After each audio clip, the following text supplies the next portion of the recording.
going to talk about the process and thoughts and the transformation of the Jeju Loci Museum in South Korea. Our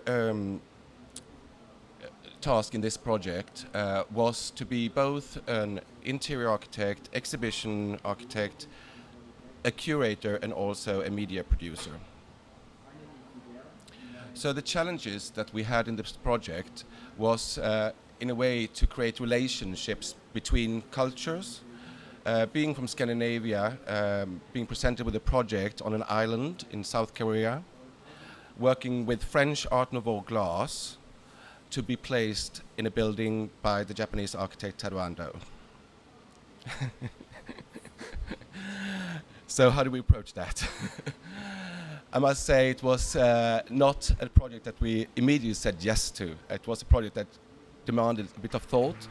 The site is located on the peninsula, the southern peninsula of Jeju Island, and that's the island you see on the left-hand side in the image.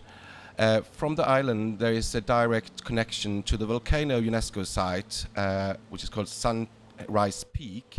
It's an old volcano. The image that you see now is an image from the building, and what intrigued us was this link or the relationship between a somewhat wilderness that the volcano presents and the built and constructed, which is linked with this perfect square of yellow flowers that was planted on the site. This link and the merge between interiority and exteriority continues when we approach the building, where Ando has worked with the lava stone, both as a landscaping feature, but also as part of this wall framing the building. So the site is a landscaping, it's a progression through the landscape into the building, which you see on the left corner. Our project was to work on three parts: the exterior signage on the facade, the ticket booth and shop, as well as the implementation of the exhibition in the interior of the Jeju Loci. So the collection that we were presented to is a private collection containing more than 100 pieces of Art Nouveau glass, mainly by the artist Gallet and the Brothers Dome. Our approach was not to exhibit the full collection, but as to exhibit as few as possible pieces in the building. Also taking departure from Art Nouveau, we acknowledge the fact of being in harmony with nature and also feeling the presence of the now, feeling the site. Yes, continue. We brought pieces from the site through media, such as the flora, the wind, and the sky into the exhibition. The primary materials that we worked with is glass, light, and color. On the facade, which presents itself as a very clean, long concrete wall, we were asked to put a signage which told that this is to be the new glass museum. It was a difficult task for us because we barely don't want to touch the facade. So the signage became this horizon of dichromatic glass, which reflects the environment, but also acts during the day. You can change it. And relates in response to the time of the day and the sun, path of the sun. It also creates a surface where visitors are imposed into the building on the facade, but also as a link to the landscape and the horizon. Entering behind the facade into the entrance, you meet the ticket booth.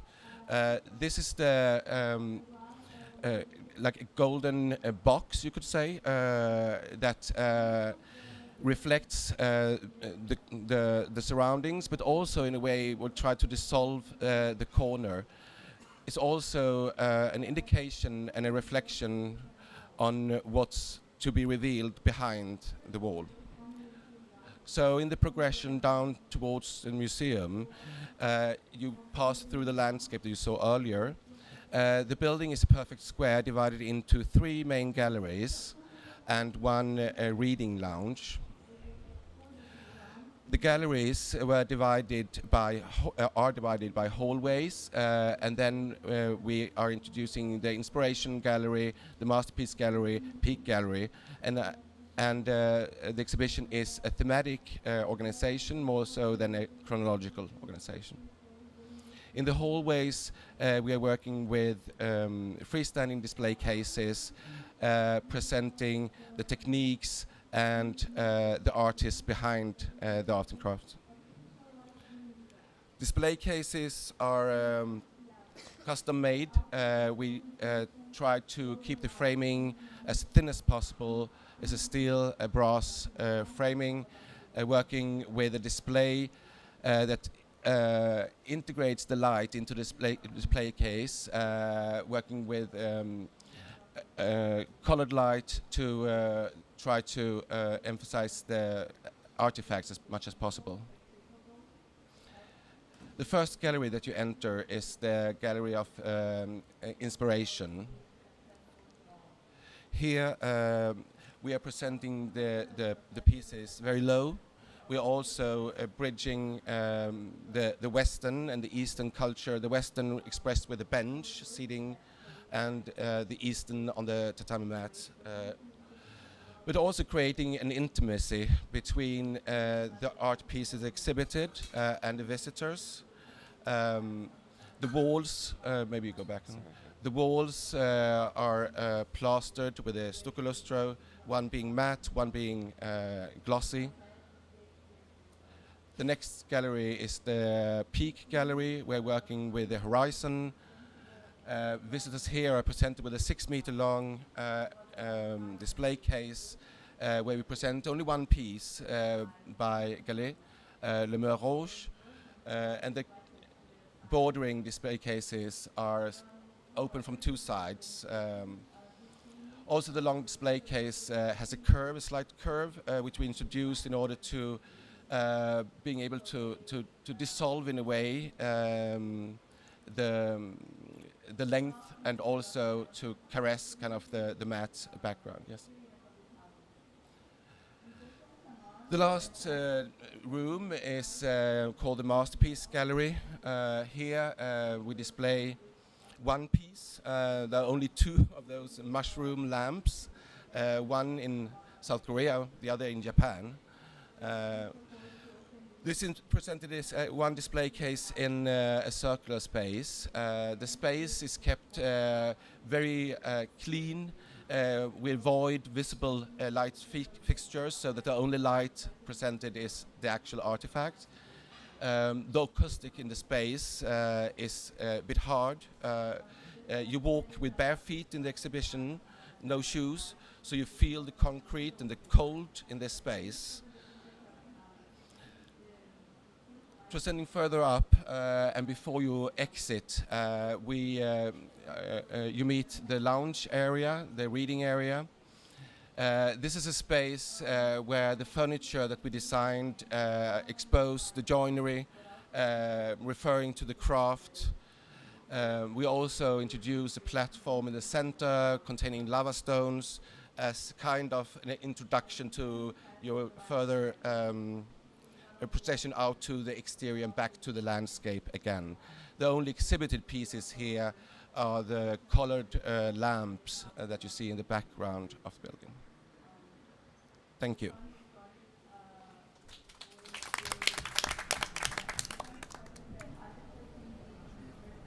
I thought that was beautiful, actually. I think there's some very simple things we're using with glass and absorption and transparency and translucency and color, all the things you introduced. I think your sketches were very simple, and then they seem to directly relate to the spaces you've created, and that then, so I'll get to a question, then the intimacy of the displays. So I thought, were you just driven by that very simple palette? The Taddeo building drove you to that? Would you do something different in a more kind of liberated environment? For us, when the work we do is very contextual, I think one key in this project has been engagement, particularly to understand both the building, the site, but also, of course, the subject of Art Nouveau, and trying to find those relationships. Yes, depending on the site, the context of the exhibition that we will be doing, the expression of the design would be different, yes. So it's contextual, but I must the building was built in 2008 as a center for meditation, you could say. Then later on, it was added with interactive digital pieces, let's call it that. And the facade was plastered with a signage with big letters and graphics. The client had an issue with being very few visitors to the place, and they also hosted this collection of Art Nouveau pieces within the family. So I think that the seen from the client side, they wanted us to, in a way, work with a respect, if you can say like that, to the building, yeah, as well as to their collection, of course. Yeah. Thank you. Yeah, my question was going to be about the link between the building and the object, because in a way it seemed perverse to have a sort of concrete box and you're putting these sort of precious glass objects in it. But I think it works very well, and I love the idea of bare feet, using your soles of your feet to feel the architecture and that sort of dichotomy between glass and concrete. So very nice. Thank you. Thank you. Oh, I think it's understated but sensual at the same time. So it's very attractive. In fact, you enticed me with the diachroic sheets at the entrance. I think that's a lovely solution and quite radical for a way of announcing a building. I guess my question is the degree to which you were concerned to either venerate the objects, which you do very well, but what about the material and the way in which they were made? Is that hidden from view completely? Is that a curatorial choice? Yes, these objects are in a collection, but their making and their realization as artifacts, as glass is a liquid material, seems absent. Yeah, we maybe didn't present that so well. If there were some parts in the exhibition that we should maybe have gone further into, is the hallways. In the hallways, we produced media. We were into a glass studio producing a film that shows, because in Southern Korea, glass making is not very known, and it's not very known to the visitors. How does this happen? So it's not only about the liquid, it's also about the chasing the wheel technique, it's the etching techniques, it's the engraving and the coloring of the glass. So the visitors do have the opportunity to get it, to grasp how these things have been made. Yes, there are two films which are more communicative, which is placed in the hallway areas, yes. Thank you. Yeah, I found this really touching and like a poetic solution of the brief. And did you invented the themes of the galleries, like the visitors' path? Yeah. Yeah. Yes, there was a quite intense discussion with the French curator of Art Nouveau. He was actually not the curator; he was a specialist, and then of course the family, the client, which we had a very good relationship to. But of course, when you are an expert into Art Nouveau glass, and this is a very high quality collection, you might have the urge of wanting to present as much as possible, and we actually, cut half of the collection away because we wanted the visitors to actually engage with the pieces more so than looking at the mass, as like what we said here. Also, the naming of the galleries came through dialogue. The inspiration gallery was not called the inspiration from the beginning. The inspiration gallery was called Japanism. Japanism in Southern Korea is a cultural issue sometimes. And that's so yes, we were very heavily involved in the curating process, as in most exhibition projects, as when doing interior in general. You're presenting with maybe with a theme or a program, but the program is interpreted through the design and yeah.